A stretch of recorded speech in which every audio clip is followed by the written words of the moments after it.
Ladies and gentlemen, we interrupt your regular programming to bring you a critical announcement.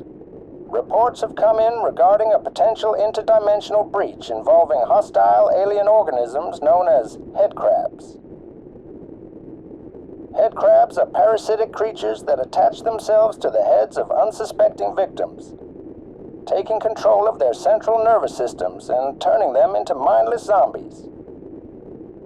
It is imperative that you follow the instructions provided to ensure your safety and the safety of those around you. First and foremost, stay indoors and lock all doors and windows.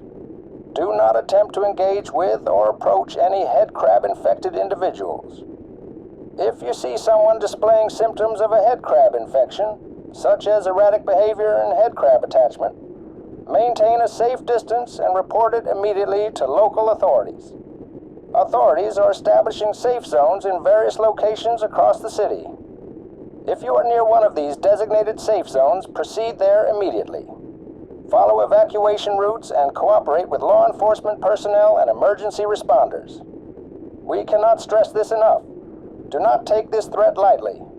HeadCrabs are highly dangerous, and their presence indicates a potential dimensional breach that could lead to catastrophic consequences. Please remain vigilant and stay tuned for further updates.